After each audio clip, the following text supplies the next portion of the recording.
And that is the Saudi Arabian Grand Prix of 2023. Sergio Perez is your race winner. 10 out of 10. Fantastic performance. Lights the flag. Got pole position. Led from almost start to finish. Of course, Alonso led the first 4 laps. But it doesn't matter. It's a 10 for him.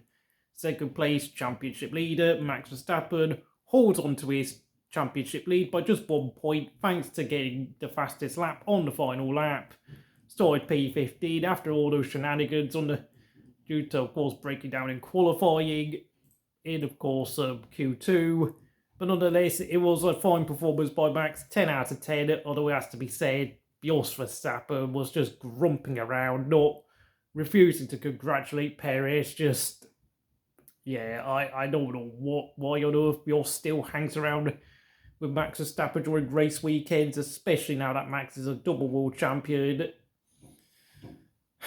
But of course, third place, thanks to a penalty for Fernando Alonso, it's George Russell. Probably did about as well as he could, out-qualified Hamilton by half a second. And thanks to Alonso getting a 10-second penalty, George Russell has taken his first podium of the season. The Mercedes car is not great, but George is doing a great job. Fourth place, Fernando Alonso, 9 out of 10. I've got to be harsh here. He did start outside, of course, the grid parameters, meaning that he got a 5-second penalty. And then, of course, he picked up another 5-second penalty because he served his penalty incorrectly because the rear jack lifted the rear of the car up just before the 5-second penalty was completed. So, whilst it's a harsh double whammy for Alonso, and yes, the FIA should have had like over 30 laps and about an hour to work out what happened, they didn't. And in a sense, Alonso was robbed of the chance of being able to regain the podium place had he been given a penalty sooner. But in a sense, it's his fault for making a mistake. But otherwise, another fantastic weekend for Alonso and the team, qualified second due to, of course, Max. And then, of course, Charles getting, Max having breaking down and Charles having a penalty due to changing another part of his car yet again. Giving me real vibes of Kimi Räikkönen back at his McLaren days. That 5th place, Lewis Hamilton, 8.5 out of 10. Yeah, decent performance, but this is no longer vintage Lewis Hamilton we're witnessing anymore. Getting out-qualified by an Alpine, getting troubled by Gasly and Ocon throughout the race, and just about hanging on ahead of both Ferraris. 6th place, Carlos Sainz, 8 out of 10. Half a second slower than Charles Leclerc in qualifying.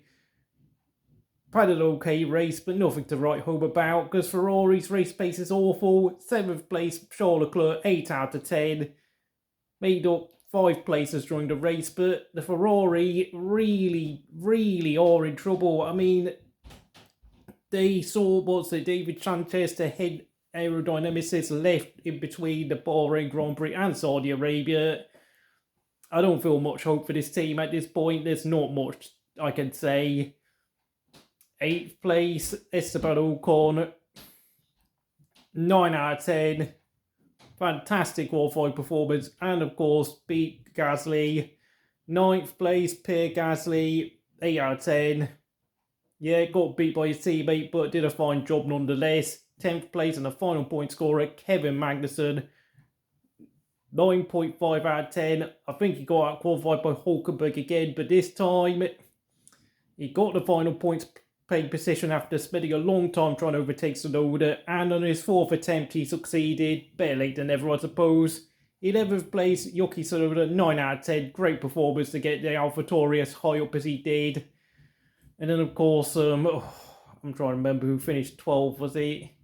Nico Hulkenberg, 8 out of 10. Second race back after not having raced regularly for 3 years now.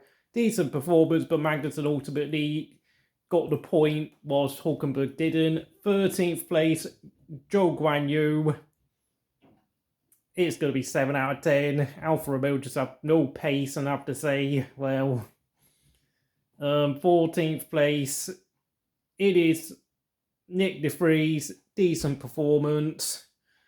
But he was outpaced heavily throughout the weekend by Tsunoda, so it's going to be a 6 out of 10.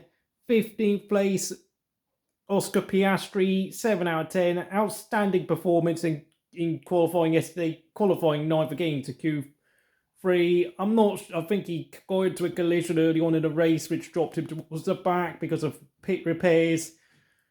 But of course, I mean, he did show himself to be consistently faster than Norris, which I've got to say, in only his second Grand Prix, is quite impressive.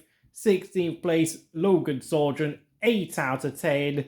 Fantastic performance to be almost on the brink of points, but of course, due to the Williams' lack of race pace and tyre management, it fell back, meaning that Logan never really stood a chance of scoring points, but nonetheless, a very impressive outing. 17th place, Lando Norris, 6 out of 10. Crashed out in qualifying. Okay, it was just a brush with the wall, but it was enough to make him get knocked out in Q1. And yeah, I mean, he did hold up Piastri for a lot of the race, and I have to say, that was a very disappointing performance this weekend by Lando. 18th place, Valtteri Bottas, 5 out of 10. Made a bad start and never recovered. The Alpha pit strategy was bad, but Bottas really did show no pace this weekend. Can't give him any praise whatsoever. And then, of course, the two retirees, Alex Albon, 7 out of 10. Lance Stroll, 7 out of 10. He looked fairly strong in the race, but of course, mechanical issues ended it early, so I'm not going to comment any further. It wasn't a classic Saudi Arabian Grand Prix, to be honest. I don't really know what else to say, but I have to say, with the pace Red Bull have, we are kind of reliant on Sergio Perez to really have a season of his life at this point, you know, to keep it interesting. I mean, because let's face it, in practice, I mean, Verstappen was half a second quicker than Perez, and Red Bull had a car that was a full second faster than Aston Martin in race pace and in practice. Yeah, I mean, this has been pretty much just Max as a surgeon for the rest of the season now. I mean, as well as that, of course, Alonso and his team made a couple of errors this weekend, so in a championship fight, I'm not really sure whether they could ever really challenge Red Bull, but of course, the car, whilst it's improved a huge amount since last year, it's still not quite quick enough to be a race-winning car yet. If you enjoyed this video, thank you for watching. Like, subscribe, and do all the rest.